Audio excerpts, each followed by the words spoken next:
उन्हें अपने बीच पाकर अभिभूत हैं।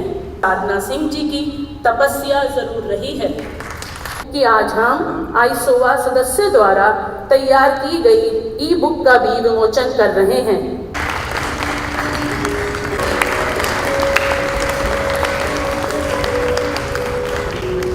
हम में से हर एक अगर गहराई से सोचे तो जीवन का उद्देश्य क्या है, मतलब क्या है, वो सोच के हम और बेहतर काम कर सकते हैं। मैं अपने एक एक क्षण का कैसे बेहतर उपयोग कर सकता हूं जनता के कल्याण में, प्रदेश के विकास में, जिसकी तरफ जो दायित्व है और बेहतर हम केवल अपने लिए नहीं दूसरों के लिए करने की कोशिश करें तो जिंदगी हमारी सचमुच में अनमोल हो जाएगी, महत्वपूर्ण हो जाएगी। वास्तव में जीता वो है जो देश के लिए जिए, समाज के लिए जिए, औरों के लिए जिए। और औरों के लिए जीने का नाम ही है परोपकार, परहित। और परहित के बारे में अलग अलग धर्मों में शायद अलग अलग शब्दों के माध्यम से कहा होगा, लेकिन एक ही बात कही गई, सबसे बड़ा पुण्य क्या है, सबसे बड़ा धर्म क्या है, तो दूसरों की सेवा करना दुनिया में सबसे बड़ा पुण्य है। और मैं मानता हूं कि आईसोवा ने जो काम प्रारंभ किए हैं, चाहे वो कैंसर पीड़ितों की सेवा का मामला हो, उनको आर्थिक मदद देने का मामला हो, कोविड काल में घर से भोजन बना के ऐसे परिवार जहां पेशेंट्स थे उनको भोजन कराने का मामला हो। अब आईसोवा की जो वेबसाइट बनी जिसका आज लोकार्पण किया है, उसकी लिंक पर ही अपने उत्पादों का प्रचार प्रसार कर सकेंगी। और सच में इतनी अद्वितीय है उनकी कला। अब हमने गौड़ी पेंटिंग देखी, आपने भी देखी होगी, अलग अलग अपनी चंदेरी साड़ियाँ, महेश्वरी साड़ियाँ, बाग प्रिंट, टीकमगढ़ की कला का मामला हो, एक नहीं अनेकों चीजें जो हमारी बहनें बनाती हैं। अगर आईसोवा की वेबसाइट इनके उत्पादों का बेहतर ढंग से मार्केटिंग कर दें तो इनको बड़ा लाभ होगा। देखिए, मेरे जीवन के एक लक्ष्य महिला सशक्तिकरण भी है। समाज में जो लोग बेहतर कर सकते हैं उनको जरूर करना चाहिए।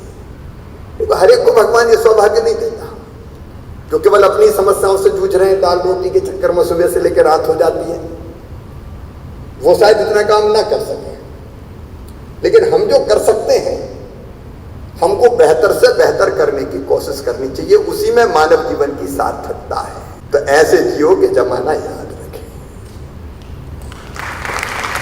अगर ये बात हम सबके दिल दिमाग में बैठ जाए तो वास्तव में हम जमाने का बहुत भला कर सकते हैं। और आईसोवा ने वो पहल की है, मैं बहुत बधाई देता हूँ। एक आग्रह आईसोवा से जरूर करूँगा कि महिला सशक्तिकरण के लिए आपने जो ये प्रयास किया है महिला सेल्फ हेल्प ग्रुप का, मेरे लिए महिला सशक्तिकरण बहुत महत्वपूर्ण है। और इसलिए मैं बेटी की पूजन भी करता हूँ प्रतीकात्मक। तो उसके पीछे भाव यही है कि बेटियां बेटों से कम नहीं है किसी भी हालत में, और बेटियों का सम्मान होना चाहिए। और एक नहीं, जब हम लोग बैठते हैं अपनी टीम के बीच में तो हम कैसे और महिला सशक्तिकरण के काम को बेहतर अंजाम दे सकते हैं, इसके बारे में लगातार विचार करते रहते हैं, लगातार सोचते रहते हैं। और इसलिए महिला सेल्फ हेल्प ग्रुप को और सशक्त करने के लिए बल्कि कुछ समय निकाल के और सेल्फ हेल्प ग्रुप बने, उनकी ट्रेनिंग और बेटर हो, उनको और प्रेरित कर पाए, उनके बने उत्पादों की मार्केटिंग, पैकेजिंग, इसकी व्यवस्था और बेहतर करवा पाए। सरकार कर रही है अपनी तरफ से, लेकिन समाज की तरफ से ये पहल अगर प्रारंभ हो जाए तो एक बड़ी ताकत है। ये धीरे धीरे मैं देख रहा हूँ हमारे लगभग 34-35 लाख बहनें जुड़ गई सेल्फ हेल्प ग्रुप से।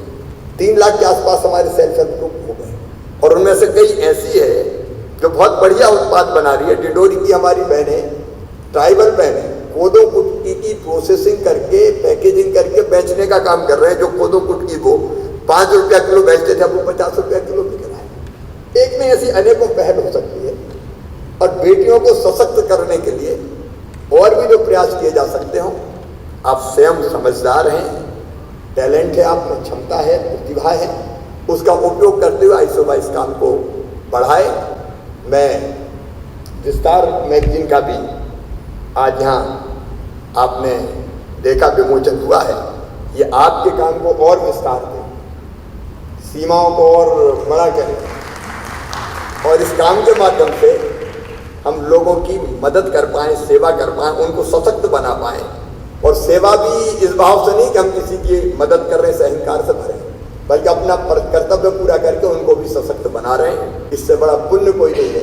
मैं इस अच्छे काम के लिए आईसोबा को बहुत बहुत बधाई देता हूँ, शुभकामनाएं देता हूँ और यही अपील आग्रह भी करता हूँ, भगवान से प्रार्थना करता हूँ कि आपका संगठन जिलों जिलों में और काम करते हुए ऐसे लोगों की बेहतर सेवा करके एक उच्च आदर्श की स्थापना कर पाए।